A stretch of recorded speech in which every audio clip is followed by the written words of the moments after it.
childhood and your schooling and what took you to yoga? Okay, so my name is Abhishek. I grew up in the city of Chennai in South India, and early childhood was, I suppose, like most other people's childhood, I was quite a notorious little fellow. I think the biggest priorities in my life were just food and having fun. Yeah, but as you can see, I've studied quite a bit. I suppose as I grew older, I got a little academically focused, became a little nerdy, and yeah, studied at some very good institutes back in India, which of course gave me some very rewarding career options, financially rewarding career options. However, I didn't find satisfaction in that as much as I did in yoga, so I eventually moved towards becoming a yoga teacher. And with being quite an academic, as you say, what took you to that yoga?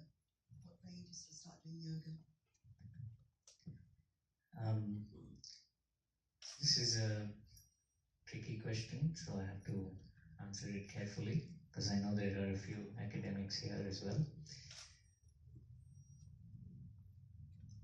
I suppose for me, it became a point. It came to a point where life was losing its meaning, in the sense, if I was getting too lost in an intellectual pursuit, it seemed like I wasn't creating the impact or having the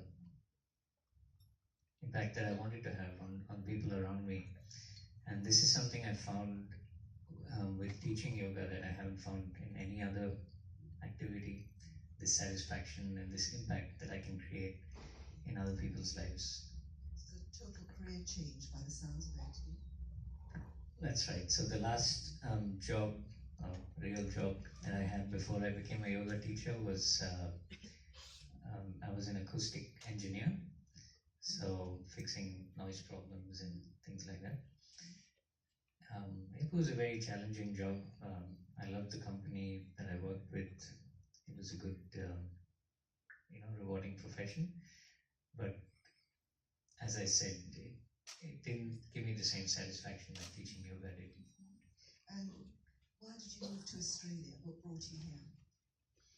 So I came to Australia as a student to study acoustics at the University of Sydney, and I was also practicing yoga at the time, but I decided to do the teacher training after about 3 years of working as an acoustic engineer in Sydney. And how do you find yoga in Australia? What's your experience of yoga in Australia? Experience of yoga in Australia? It's quite different. It's different and it's the same, because I think yoga doesn't depend on the nationality of a person. It's a very unique technology that works for anyone who's human, really. So it doesn't matter where you're from. So in that sense, it's the same seeking, the same aspiration for people to experience something larger than their physical selves. But it's also different in some ways. So there's a lot more regulation here, would you say? No, not so much regulation, but I think there's different connotations. In India, yoga is seen as, depending on your social context, let me say in English-speaking India, yoga is seen as something, silly, that people who are religious nuts do. Whereas in Australia, I think it's seen as something exotic, something that I think one major difference is that in Australia it's more common for women to do yoga rather than men, whereas in India it's little more common to do it whoever you are. And what do you think about the there's lots of different types of yoga that are sprouting up. Some, like beer yoga, for example. What do you feel about that? Okay. What's your feeling? Don't do beer yoga. So I was thinking about this when I first came across these videos on beer yoga. So if you think about driving your car, there's a reason why you don't drink and drive, right? Obviously, when you drink, you're losing a little control over your faculties, and you're not being as focused as you could be otherwise. Now, if driving a car needs a certain amount of focus, I would say doing yoga needs a billion times more focus. You have to be completely focused on every single sensation and every cell in the body, every breath you take, every thought in your mind, and everything else. The air that's going into you, the air that's coming out of you. It's not an easy thing, and I would say to mix that with beer is just foolishness. And not only that, it's harmful. So for people who have tried beer yoga, I hope there's no one here. I would encourage you to watch. There's a video of this guy who drank beer and tried to do a headstand, and I think he falls unconscious, and I mean, nobody knows what happened to him. Maybe he died. So beer yoga could kill you. Don't do it. Would the audience like to ask any questions?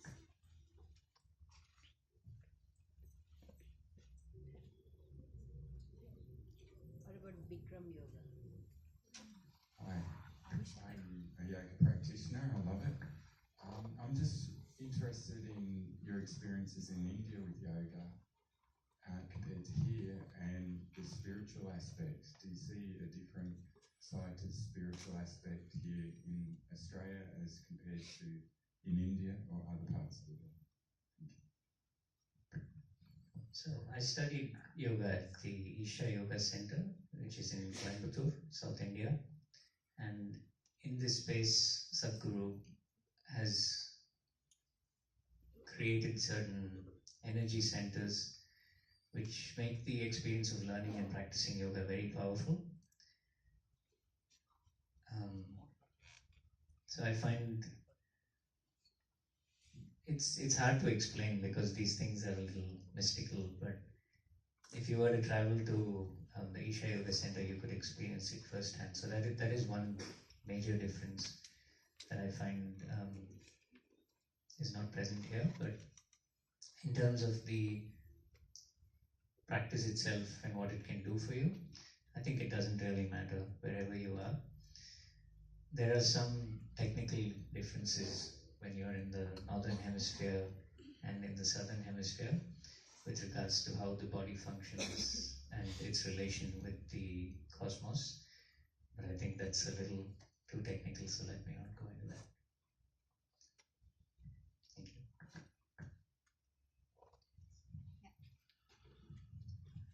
Yoga in traditional Patanjali's Ashtanga Yoga, which is like 8 limbs of yoga.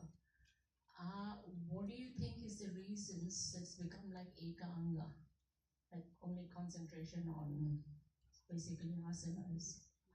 So why do you think this has happened? Number one. Number two, what could be done to make it Ashtanga again, which would be more beneficial to society than making it Ekanga?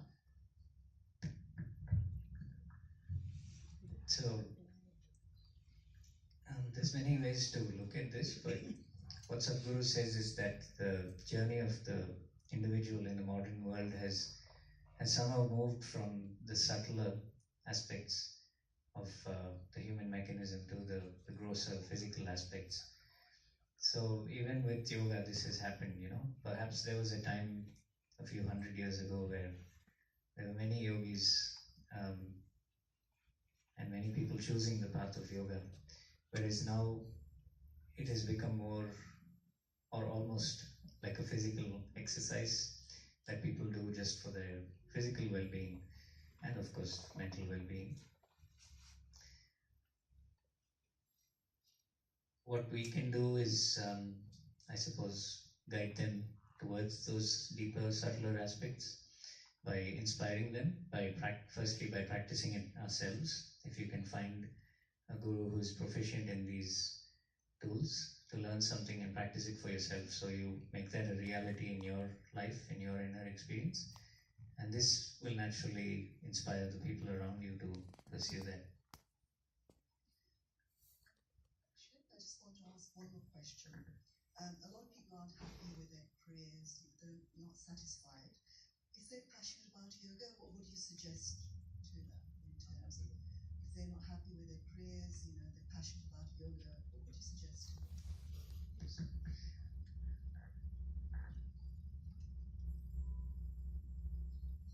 So, if you're not happy with your career, I would say yoga is something that gives you certain clarity. It helps you to understand a lot about yourself and why exactly you're not happy with your career. It need not be necessary for everyone to become yoga teachers. But just practicing a little more yoga will give you that direction in your life. It will help you to understand what you need to do to fix yourself. And once you fix yourself, you can fix your career or your family or anything else with more capability. Thank you so much. Thank you.